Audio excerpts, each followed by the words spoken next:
नमस्कार, मैं हूं गौरव अग्रवाल। आपके लिए लेकर आए हम खास शो होम लोन पाओ। जी हाँ, ईपीएफ अकाउंट लाओ और पीएफ नंबर लाओ और होम लोन पाओ, क्योंकि बड़ी खबर है। सैलरी क्लास के लिए बेसिकली खुशखबरी है। एम्प्लॉइज प्रोविडेंट फंड ऑर्गेनाइजेशन यानी ईपीएफओ अपने सब्सक्राइबर्स के लिए सस्ती होम लोन स्कीम लॉन्च करने की तैयारी कर रहा है। जो जी मीडिया को एक्सक्लूसिव जानकारी मिली है, उसके मुताबिक ईपीएफओ सब्सक्राइबर्स को मार्केट रेट से 1 से 1.25% सस्ते ब्याज पर होम लोन देगा। हमारे साथ इस पर बात करने के लिए कुछ खास मेहमान हैं। मेरे साथ ललित टेकचंदानी है, प्रॉपर्टी एक्सपर्ट। डीएल सचदेव साहब हैं, सेक्रेटरी हैं all India trade union Congress के। मेरे साथ जीपी श्रीवास्तव हैं, मेंबर हैं सेंट्रल बोर्ड ऑफ ट्रस्टीज के। एनएस वेंकटेश हैं, ईडी हैं लक्ष्मी विलास बैंक के। और मेरे सहयोगी प्रकाश प्रियदर्शी भी मेरे साथ जुड़े हुए हैं, जो इस पूरी खबर को कवर कर रहे हैं, नजर बनाए हुए हैं। उनसे भी हम जानकारी लेंगे, लेकिन इन सबसे बात करें उससे पहले ये रिपोर्ट देखिए।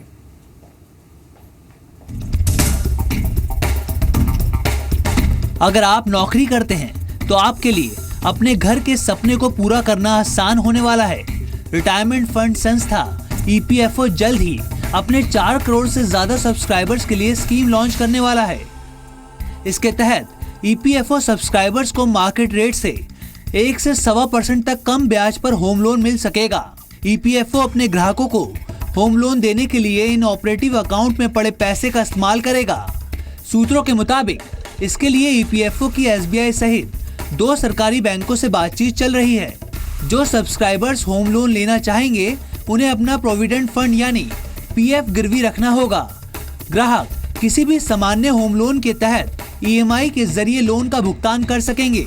प्रस्ताव के मुताबिक किसे लोन मिलेगा और किसे नहीं, ये ईपीएफओ तय करेगा और बैंक को सब्सक्राइबर्स के लोन की गारंटी भी ईपीएफओ ही देगा। लोन एलिजिबिलिटी से जुड़े नियम और शर्तों के बारे में ईपीएफओ की सेंट्रल बोर्ड ऑफ ट्रस्टी की बैठक में चर्चा होगी। देखिए, जो भी इन्वेस्टर कहें या स्मॉल डिपॉजिटर कहें, जो भी उनके लिए चीज अच्छी है, I am on board for all this kind of initiatives. दरअसल ईपीएफओ ने हाल ही में इन ऑपरेटिव अकाउंट में जमा पैसे पर फिर से ब्याज देने का फैसला किया है। ऐसे में उस पर नए और सुरक्षित इन्वेस्टमेंट टूल्स तलाशने का दबाव है। इस समय ईपीएफओ के करीब 9.25 करोड़ इन ऑपरेटिव अकाउंट में करीब 40,000 करोड़ रुपए पड़े हैं। फिलहाल ईपीएफओ इस रकम को डेट इंस्ट्रूमेंट में निवेश करता है, जहां काफी कम रिटर्न मिलता है। माना जा रहा है कि इस पैसे को होम लोन के लिए इस्तेमाल किया जाएगा, तो इस पर ज्यादा ब्याज मिलने के साथ ही देश में घर की किल्लत भी दूर होगी। सूत्रों के मुताबिक मेंबर अपनी सुविधा के हिसाब से किसी भी अफोर्डेबल हाउसिंग प्रोजेक्ट में घर खरीद सकेंगे। ऐसा होता है कि हर प्रोविडेंट फंड में अपने मेंबर्स को ऋण देने का वैसे भी प्रावधान होता है, तो मुझे लगता नहीं कि इसमें कोई बैंकिंग की जरूरत होगी। ये तो उनका इंटरनल स्ट्रक्चर है जो उन्होंने डिसाइड करना है। सूत्रों के मुताबिक ईपीएफओ की अगले महीने होने वाली सेंट्रल बोर्ड ऑफ ट्रस्टीज की बैठक में इस पर सहमति बनाने में दिक्कत नहीं होगी और कंसल्टेशन के बाद सरकार इस पर आगे बढ़ेगी। प्रकाश प्रियदर्शी, जी मीडिया, दिल्ली।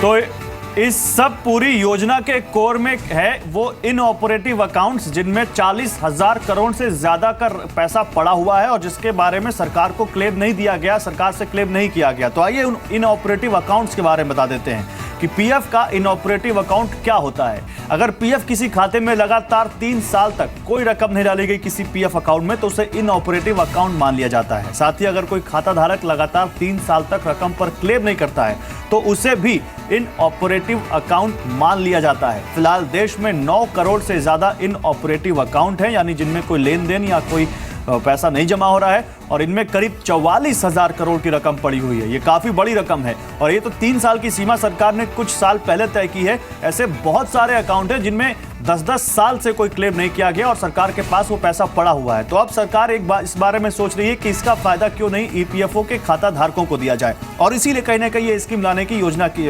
तैयारी हो रही है। क्या फायदा होगा इस योजना से, ये हम आपको बताते हैं। अगर मान लीजिए 20 लाख रुपए का होम लोन है और देश का सबसे बड़ा बैंक एसबीआई 9.35% के रेट पर उस पर लोन देता है, तो उसकी जो ईएमआई होती है करीब 20 साल के लिए, वो 18,447 रुपए की पर मंथ पड़ती है। ये ईएमआई आती है। लेकिन अगर ईपीएफओ इस पर 1% ही सस्ता लोन देता है, 1.25% तक की खबर है, लेकिन 1% का ही यहां पर हम अनुमान लगाएं तो 8.35% के हिसाब से संभावित वो दर होगी जिस पर ईपीएफओ अपने ग्राहक को अफोर्डेबल हाउसिंग के लिए लोन देगा। तो ईएमआई कितनी हो जाएगी? 17,167 रुपए 20 लाख रुपए के होम लोन के लिए 20 साल के लिए। अब देखिए बचत क्या होती है। मंथली बचत यानी करीब 1,300 रुपए आपके हर महीने बचेंगे 20 लाख रुपए का लोन है अगर, और ये साल में करीब 15 से 16,000 रुपए के बीच बैठेगा जो आपके लिए बहुत काम का पैसा हो सकता है, जिससे आप बहुत सारी चीजें कर सकते हैं। और आगे बढ़ें, 30 लाख रुपए का होम लोन हो, 9.35% की रेट हो, 20 साल के लोन हो तो 27,671 रुपए की ईएमआई पड़ती है। और यही अगर 8.35% ईपीएफओ की दर रहे, संभावित दर जिसके बारे में कहा जा रहा है कि 1 से 1.25% कम रहेगी, तो ईएमआई 25,721 रुपए आती है। यानी आपकी सालाना बचत करीब 24,000 रुपए के आसपास और मंथली 2,000 रुपए आपके बचते हैं जो आपके बहुत काम के आ सकते हैं। तो ये कहा इसीलिए कह रहे हैं कि ईपीएफओ के खाता धारकों के लिए, सैलरीड क्लास के लिए ये बहुत बड़ी खुशखबरी हो सकती है। अब मेरे साथ जो तमाम खास मेहमान जुड़े हुए हैं, सबसे पहले उनका रुख करते हैं और डीएल सचदेवा साहब, मैं आपके पास आऊंगा पहले। डीएल सचदेवा साहब, क्योंकि आप एक ट्रेड यूनियन से जुड़े हुए हैं और ट्रेड यूनियन पीएफ से खासकर बहुत ज़्यादा सेंसिटिव इशू होता है उनके लिए और बहुत ज़्यादा वो उस पर नज़र भी रखते हैं, इसलिए आपका पहला रिएक्शन, सरकार की ये स्कीम कैसी लगती है आपको?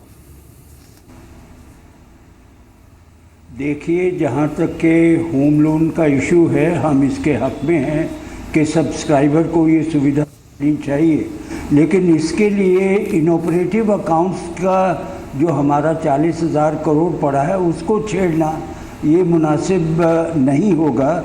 मौजूदा जो सब्सक्राइबर हैं उनके ही अपनी जो योगदान हो, जो फ्यूचर के जो कंट्रीब्यूशंस हो, उसी के बारे में ईपीएफओ गारंटी ले सकता है कि किस्तें नहीं सर, क्यों नहीं होगा? चुकाई सर, जाएगी। 40,000 करोड़ से ज्यादा की रकम अगर सरकार के पास पड़ी है जिस पर कोई क्लेम नहीं आ रहा है तो क्यों नहीं होगा? अगर उसका फायदा मौजूदा ग्राहकों को दिया जाए तो क्लेम आप पहले देखिए, ये इनऑपरेटिव अकाउंट्स अगर 50 साल के बाद भी कोई आकर के मांगता है या उसका वारिस आके मांगता है तो लीगली ईपीएफओ बाउंड है उस पैसे को उसे अदा करने के लिए। और इसका इस्तेमाल देखिए कि पहले तो वित्त मंत्रालय ने बड़े चालाकी से इसका इस्तेमाल किया सीनियर सिटीजन वेलफेयर फंड में। जेटली साहब ने ये इसमें 2014-15 के बजट में इसे पास करवा लिया, जिसका कि ट्रेड यूनियन ने विरोध किया। हम हाउसिंग के खिलाफ नहीं हैं, लेकिन उस हाउसिंग में के लिए जो पहले का इनऑपरेटिव अकाउंट या दूसरे अकाउंट में पैसा पड़ा है उसको इंडिविजुअल के लिए इस्तेमाल करना। ठीक है सर, ठीक है, ये आपका एक वैलिड कंसर्न है जिसके बारे में जवाब ले लेते हैं। सर आप रहिए मेरे साथ। प्रकाश प्रियदर्शी मेरे साथ है, मेरे सहयोगी जो लगातार इस पूरी खबर पर नजर बनाए हुए हैं। प्रकाश, यहाँ पर कहना है सचदेव साहब का कि अगर 50 साल बाद भी कोई क्लेमेंट आता है, 50 साल बाद भी कोई उस अकाउंट का कोई उत्तराधिकारी आता है और उस पर क्लेम करता है तो सरकार को लीगली देना पड़ेगा वो पैसा।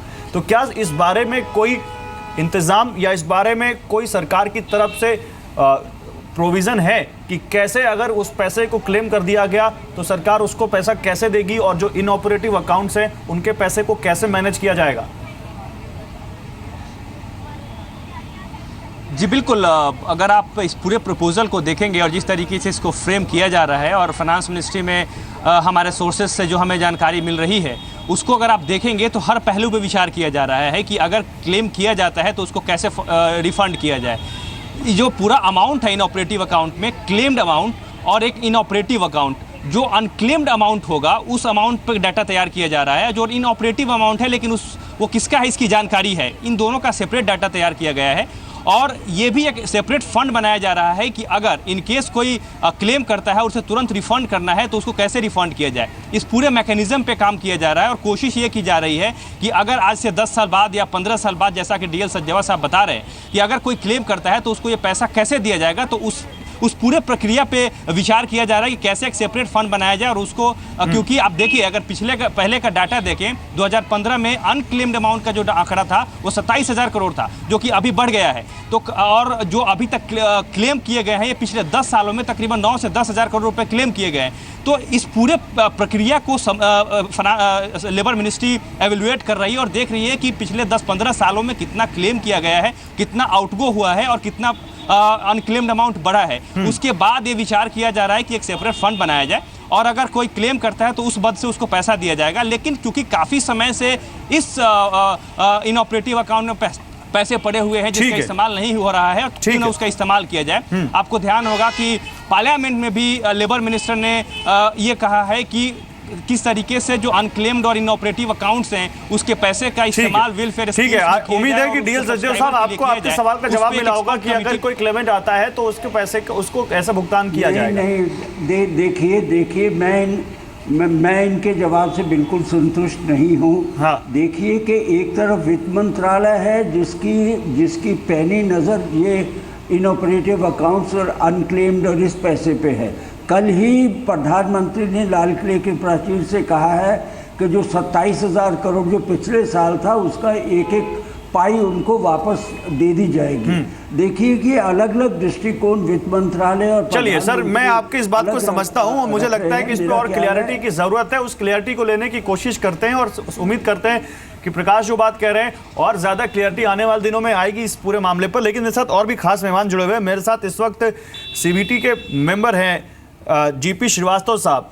जीपी श्रीवास्तव साहब, सवाल यहाँ पर यह है कि ईपीएफओ के इस कदम को कैसे देखा जाए? क्या वाकई आप, क्योंकि आप सेंट्रल बोर्ड ऑफ ट्रस्टीज के मेंबर हैं सर, आपको लगता है कि यह बहुत अच्छा कदम होगा या आपके भी कुछ कंसर्न्स हैं यहाँ पर? चूँकि ईपीएफ के पास फंड हैं और वो अगर उसका यूटिलाइजेशन उनके मेंबर्स के बेनिफिट के लिए किया जा सकता है तो ये तो एक वेलकम मूव है। ये हर कोई चाहता है कि उस फंड का वो यूटिलाइजेशन हो सके जिससे उनके सब्सक्राइबर या मेंबर्स को फ़ायदा हो सके। ये एक अच्छी बात है और एक अच्छी पहल है जिसके बारे में समय समय पर विचार होता रहा है।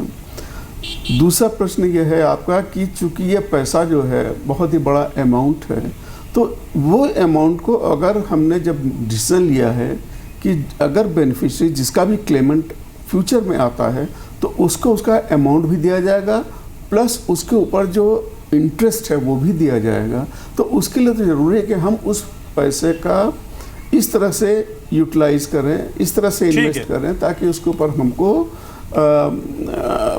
एक प्रॉफिटेबल या रिम्यूनरेटिव रिटर्न मिले। ठीक है सर। ये तो दूसरी बात है। और तीसरा, चूँकि आपने हाउसिंग के बारे में बात किया, तो देखिए हाउसिंग एक नेसेसिटी है ख़ास तौर से वर्कर्स कैटेगरी के लिए। और अगर कोई भी वर्कर है, आप जानते हैं कि पीएफ में उसका एक तो डिपॉजिट ऑलरेडी होता प्रीवियस सर्विस का, तो उसे बची हुई सर्विस में भी उम्मीद की जाती है कि उसकी डिपॉजिट्स और ज़्यादा बढ़ेंगी, तो वो उस फंड का एक एश्योरेंस हो जाता है। बिल्कुल सही बात है। और प्रोविडेंट फंड डिपार्टमेंट चूँकि काफ़ी बड़ी संख्या में ऐसे लोन के बारे में बैंक से नेगोशिएट कर सकता है, बेटर टर्म्स एंड कंडीशंस को वो ठीक है सर, आप मेरे साथ रहिए। आपने दो बड़ी बातें कही है। मेरे साथ एनएस वेंकटेश हैं, ईडी हैं लक्ष्मी विलास बैंक के। वेंकटेश, आपको क्या लगता है, ईपीएफओ का प्रस्ताव है कि 44,000 करोड़ रुपए बिना क्लेम वाले हैं यानी इनऑपरेटिव अकाउंट से, उनका इस्तेमाल ईपीएफओ सब्सक्राइबर्स को सस्ता होम लोन देने में किया जाए। इसका फायदा क्या होगा ईपीएफओ को? वो सोच रहे हैं कि सरकारी बॉन्ड के मुकाबले बेहतर रिटर्न मिलेगा। तो आपको लगता है कि ये प्रस्ताव अच्छा है? It is a good move. I would say the EPFO trustees have taken a very good move. We should compliment them for that, for the simple reason, one, the yields have fallen down substantially, and if they have to put to work that 45,000 crore at a very low yield, then maybe the EPFO subscribers may not get the interest rate that they are getting going ahead. So what they are trying to do is they are trying to actually put that money to work by giving it as a loan to the various banks, and the banks in turn will get this liquidity, and this liquidity they will utilize for on lending. So the banks will also earn a spread, and the EPFO will also earn a better return on the deposits which are just lying unclaimed with them. I think it's a win-win situation for the EPFO subscribers, for the banks. It's a win-win situation for subscriber as well as EPFO. But real estate market की बात करें ललित, तो आपको क्या लगता है, क्योंकि real estate market भी एक क्रंच से जूझ रहा है और एक मंदी सी रही है पिछले कुछ सालों से। तो अगर रियल एस्टेट मार्केट की बात करें, लगातार आप लोग और हम लोग बताते रहते हैं कि बहुत अच्छा समय है और सब जो लोग घर खरीदना चाहते हैं, जो एक एंड यूजर है वो घर खरीदना चाहता है, लेकिन फंड की या लोन की जो कमी आती है, लगता है इससे रियल एस्टेट मार्केट का ही भला होगा ईपीएफओ के इस मूव से? नहीं, बिल्कुल। ये जो लिक्विडिटी की हम बात कर रहे हैं इस समय रियल एस्टेट मार्केट को चैलेंज एक लिक्विडिटी का है। तो लिक्विडिटी मार्केट में इनफ्लो होगी, आगे आप काम देखेंगे। अभी क्या है कि कोई भी डेवलपर इस तबके को लेके बिल्कुल नहीं चल रहा है। एक जो प्रॉपर अफोर्डेबल हाउसिंग होनी चाहिए, आप उस तबके को बिल्कुल भी नहीं लेके चल रहे। तो ऐसी जब कोई चीज़ आएगी तो बड़ी नेचुरल सी बात है कि उनका जो डेवलपर्स है उनका रुझान एक अफोर्डेबल हाउसिंग प्रोवाइड करने में होगा, जिसके तहत लोगों को बेनिफिट होगा, सस्ते रेट ऑफ इंटरेस्ट पे उनको लोन मिलेगा। और जो आप देखिए रियल एस्टेट मार्केट का जो कगार था, जो रियल एस्टेट मार्केट का जो एक बेस था, वो पहले प्रोविडेंट फंड के पैसे से ही चलता था। जब लोग रिटायर होते थे, एक सर्विस क्लास आदमी जब रिटायर होता था, उसके बाद प्रोविडेंट फंड से कंट्रीब्यूशन जो उनको आती थी उससे ही वो रियल एस्टेट में इन्वेस्ट करते थे। ये तो बीच में मार्केट बड़ा एग्रेसिव हो गया, लेकिन वो एग्रेसिव मार्केट ज्यादा देर चल नहीं पाया। आज की डेट में बड़ा ही शांत सा मार्केट है, और जो भी स्टेप कोई भी ले रहा है, चाहे वो बायर हो, चाहे वो बैंकर्स हो या फाइनेंशियल इंस्टीट्यूशंस हो, लेंडिंग इंस्टीट्यूशंस हो, ये बड़ा ही कॉशियसली चल रहे हैं। तो इस तरीके के मूव आना एक बहुत ही पॉजिटिव है रियल एस्टेट इंडस्ट्री के लिए। इससे जो एक अफोर्डेबल हाउसिंग है, जो हमारे पीएम का भी सपना है 2022 हाउसिंग फॉर ऑल, उसको भी बूस्ट मिलेगा। तो काफी पॉजिटिविटी है इस ओवरऑल उसमें। अब ये इसका किस मैकेनिज्म से वो आगे पास ऑन करते हैं, किस मैकेनिज्म से नहीं करते, that is something to watch.